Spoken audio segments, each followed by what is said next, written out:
ጤና ይስጥልን የተከበራችሁ ተመልካቾች ይህ ኢትዮ ፎረም ነው። ኢትዮ ፎረም በየሳምንቱ በዚህ ሰዓት ወደ ተመልካቾች ሲደርስ የነበረ ፕሮግራም እንደነበረ ይታወቃል። ነገር ግን ላለፉት 8 ሳምንታት ወደ ተመልካቾች መድረስ አልቻለም። ለዚህም የተለያዩ ምክንያቶችን ማንሳት ይቻላል። ሁሉም አብዛኞቻችሁ ተመልካቾች ይህን ጉዳይ ተረዱታላችሁ ብዬ ተስፋ አደርጋለሁ። በተለያዩ ምክንያቶች ያልተላለፈው ፕሮግራም ዛሬ የመጨረሻውን የኢትዮ ፎረም ፕሮግራም ይጀቀርብ ያለው ያየሰውሽ መልስ ነኝ። አብራችሁኝ እንድትቆዩ ለሚቀጥለው 1 ሰዓት በአክብሮት ጋብዛለሁ። የዛሬው እንግዳይ ጋዜጠኛ የነበሩና በኋላ ላይ የፖለቲካ ሳይንቲስትነት ላይ የተሰማሩ የፕሮፌሰር ናቸው። የመጀመሪያ ዲግሪያቸውን በ1974 ከካናዳ ሲሞን ፍራንሰር ዩኒቨርሲቲ በፖለቲካ ሳይንስና ሶሺዮሎጂ የሰሩ ሁለተኛ ዲግሪያቸውን እዛው ካናዳ ከቪክቶሪያ ዩኒቨርሲቲ እንደዚሁ በፐብሊክ አድሚኒስትሬሽን የጨረሱ የዶክተሬት ዲግሪያቸውን የፖለቲካ ሳይንስ በመማር በሲሞን ፍራንሰር ዩኒቨርሲቲ በ1995 እንደ አውሮፓውያን አቆጣጠር የጨረሱ ፕሮፌሰር ናቸው። የዶክተሬት ዲግሪያቸውን የሰሩት ደግሞ ፒዛንት ሪቮሉሽን ኢን ኢትዮጵያ በሚል የገበሬዎች አመጽ በኢትዮጵያ የገበሬዎች አብዮት በኢትዮጵያ ምን ይመስል እንደነበረ በተለይም የ17 ዓመቱን የትጥቅ ትግል ቆይታ መነሻ አድርገው የሰሩት ጥናት አለ። ለዛሬ እንግድነታችን ዋና ምክንያትም ይሄንኑ ይሆናል። በርካታ ጽሁፎችን ከብዙ የምስራቅ አፍሪካና የኢትዮጵያ ጉዳዮች ተመራማሪ ምሁራን ጋር አሳትመዋል። በአዲስ አበባ ዩኒቨርሲቲና በሌሎች በካናዳ ውስጥ በሚገኙ ዩኒቨርሲቲዎች ፕሮፌሰር ሆነው ሰርተዋል። ፕሮፌሰር ጆን ያንግ ናቸው የዛሬው እንግዳችን። ከሳቸው ጋር የሚኖረኝን ቆይታ እንድትከታተሉ በአክብሮት ጋብዛለሁ። በድጋሚ መልካም ቆይታ። ታንኪዩ ፕሮፌሰር። ለፕሮግራሚ እንግዳ ስለሆኑ አመሰግናለሁ ፕሮፌሰር። አመሰግናለሁ እንግዳ እንደሆን ስለመረጥከኝ። When you came in Ethiopia እስኪ ወደ ኢትዮጵያ ለመጀመሪያ ጊዜ የመጡበትን አጋጣሚ በማንሳት ጥያቄውን እንጀምር። መቼና በምን አጋጣሚ ነበር ወደ ኢትዮጵያ ለመጀመሪያ ጊዜ የመጡት? I was working as a journalist for a local newspaper in Khartoum. Yes, and as you know in that period there was a large number of Ethiopians. በካርቱም ጋዜጠኛ ነበርኩ። በሱዳን ዋና ከተማ የሚታተም ጋዜጣ ነበረኝ። በዚህ ስራ አማካኝነት በሱዳን የሚኖሩ በርካታ ኢትዮጵያውያንን ለማግኘት አጋጣሚው ነበረኝ። ሁሉም መንግስትን ለመጣል የሚዋጉ ሁሉም አማጺያን በካርቱም ቢሮ ነበራቸው። ጀበሃ፣ ሻቢያ፣ ህወሓት፣ ኦነግ እነዚህ ሁሉ በካርቱም የፖለቲካ ቢሮ ነበራቸው። ያኔ ደግሞ እኔም እንዳንተ ጋዜጠኛ ነበርኩ። የፖለቲካ ጋዜጠኝነትም ዋነኛ ስራዬ ስለነበር እነዚህ ድርጅቶችን የማግኘት እድል ነበረኝ። ከዚህ በፊት ስለ ትግራይም ሆነ ስለ መላው ኢትዮጵያ የማውቀው አልነበረም። Into the liberated territories of Tigray in 1988. How was your relation with ከትጥቅ ትግል ተሳታፊዎች ጋር ካርቱም ላይ የነበሩት ግንኙነት እንዴት ያለ እንደነበር ማስታወስ እንችል ይሆን? ማለቴ ተገባቦታችሁን ያስታውሱኝ እስኪ። ምክንያቱም የተለያየ ዓላማ ያላቸውን የፖለቲካ ድርጅቶች መቅረብ ቀላል አይመስለኝም። Look for the newspapers because they wanted to get favorable publicity, they wanted people to know about their struggle. በወቅቱ አንባቢዎቻችን ስለ ትጥቅ ትግል ማወቅ ይፈልጉ ነበር። በዚህ ጉዳይ ላይ ዕውቀት ያላቸው ሰዎች ጥቂት ናቸው። ለምሳሌ የህወሓትን ብንወስድ ሰፊ የገበሬዎች አመጽ እየመራ ቢሆንም በሚገባው ልክ ታውቋል ማለት አይቻልም። በ1980 ዓመተ ምህረት ህወሓት መላ ትግራይን የተቆጣጠረበት ጊዜ ነበር ከመቀሌ በቀር። ይህ ለጋዜጠኞች በሙሉ ትልቅ ዜና ነበር። ከዚህም በርካታ ጋዜጠኞች በሽሬ፣ በአክሱም፣ በአድዋ፣ በአዲግራትና በውቅሮ እየመጣን መዘገብ ጀመር። So they could take journalists all around. So we went to Selassie, Aksum, Adwa, Adigrat, and as far south as Wukro.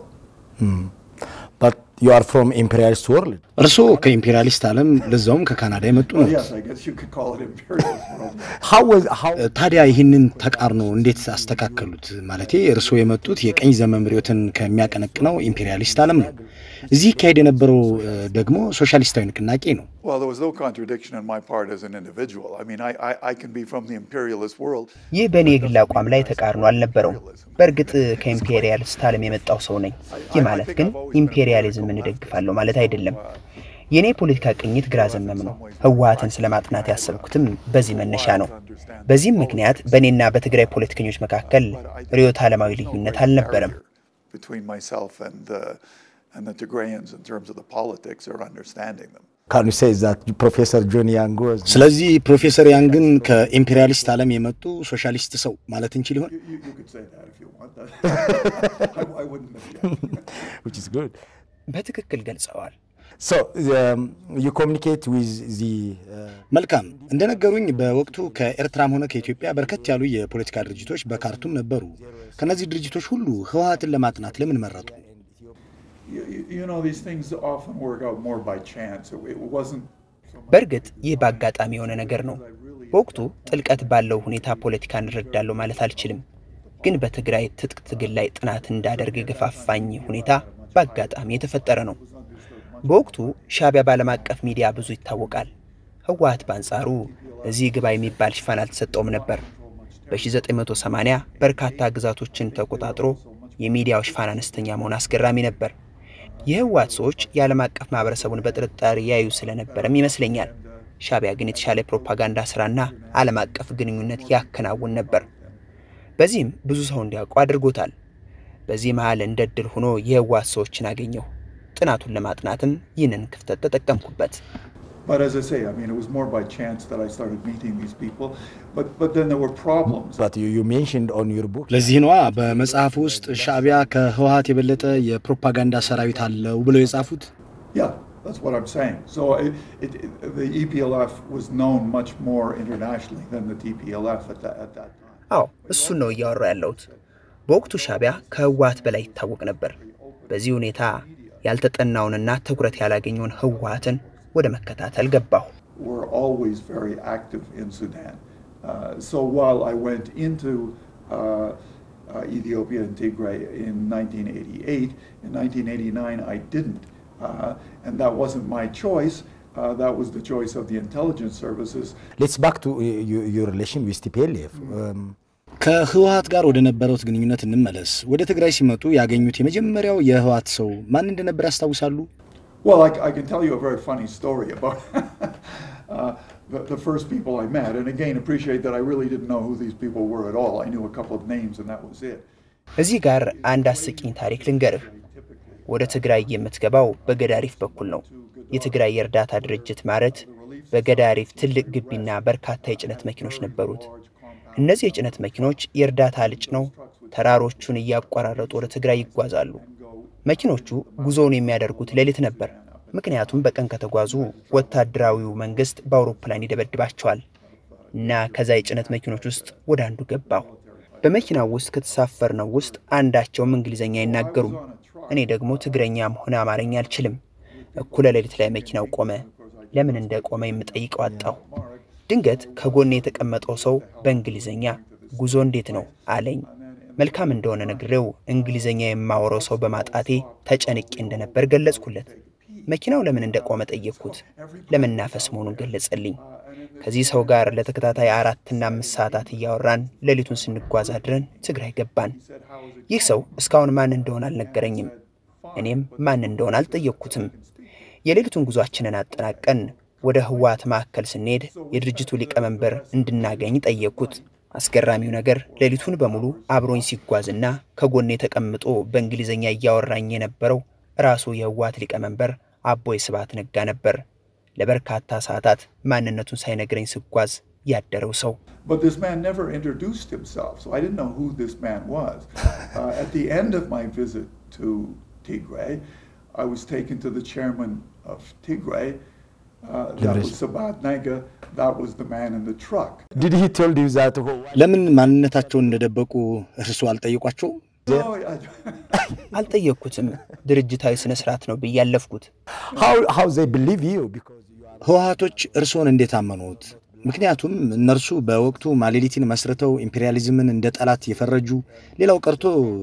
ሶቪየት ህብረትን እንደ ዳህሪ ሶሻሊስት የሚያዩበት ጊዜ ነበር እንዴት በቀላሉ አምነው ሊጠጉት ቻሉ imperialism as an enemy and they fought for socialist government well, I mean, every Tigrayan wasn't a Marxist Leninist and everybody from the west was not an imperialist ሁሉም ነጭ ኢምፔሪያሊስት ነው ማለት አይደለም ቀደም እንዳልኩ የግል አመለካከት የመጣበትን ዓለም አይወክልም ህወሓቶችም ሁሉንም ነጭ በጥርጣሬ ይመለከቱት እንደነበር አላስታውስም ምክንያቱም በርካታ ጋዜጠኞች ከአውሮፓም ከአሜሪካም ይመጡ ነበር እኔ ደግሞ በካርቱም በሚታተመው ጋዜጣይ ላይ በማሳተማቸው ጸረ ኢምፔሪያሊስት መጣጥፎች ታወቅ ነበር ስለዚህ ህወሓቶች ስራቸውንና ዓላማቸውን እንዲዘገቡላቸው ስለሚፈልጉ በክፉ አይን ሊያዩኝ አይችሉም So if you want to talk about imperialism that label fit them an awful lot better than it fit me.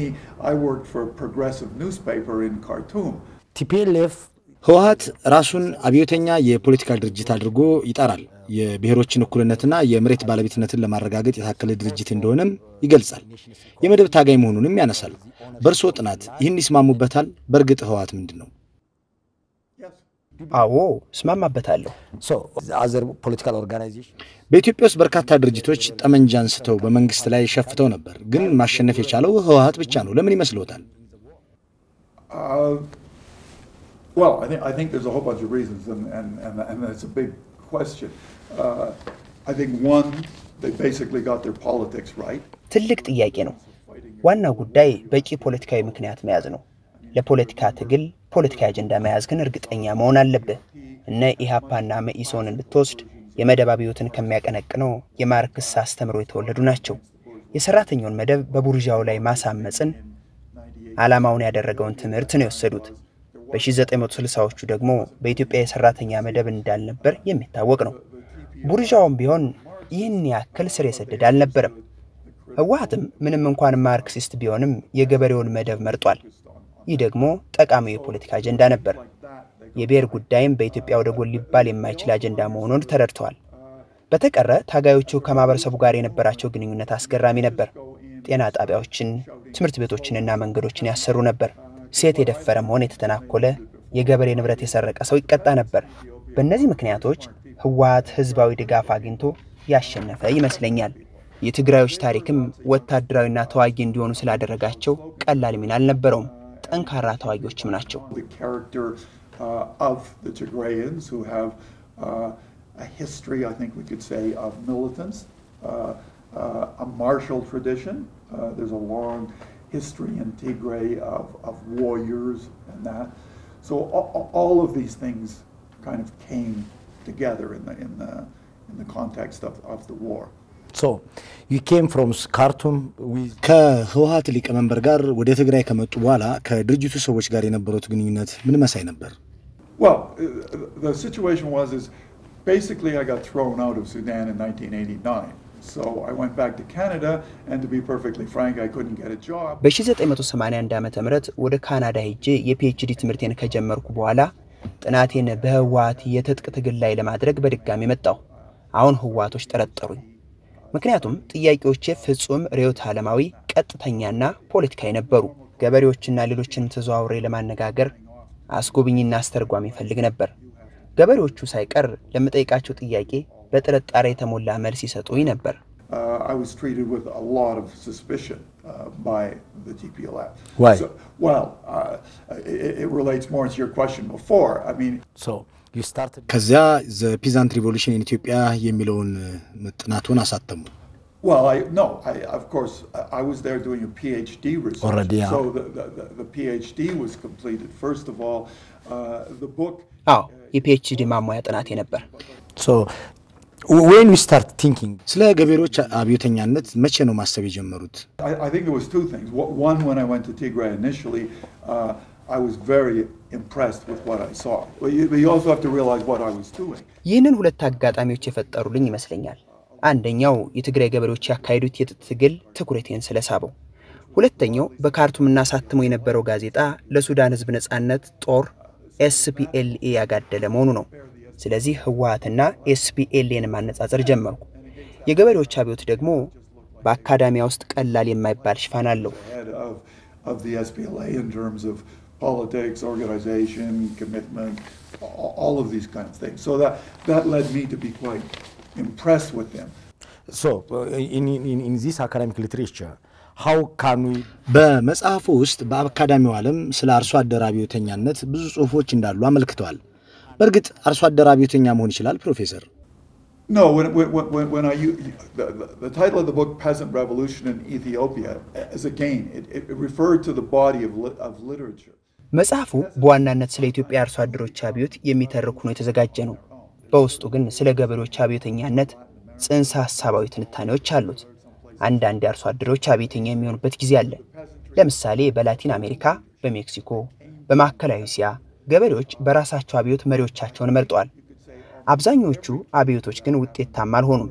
ምክንያቱም አመራሮቹ ምንም እንኳን ከገበሬው መሃል የወጡ ገበሬዎች ቢሆኑም ማዕከላዊነት የበዛበት ፖለቲካ ስለዘረጉ አብዮቶቹ ከሽፈዋል።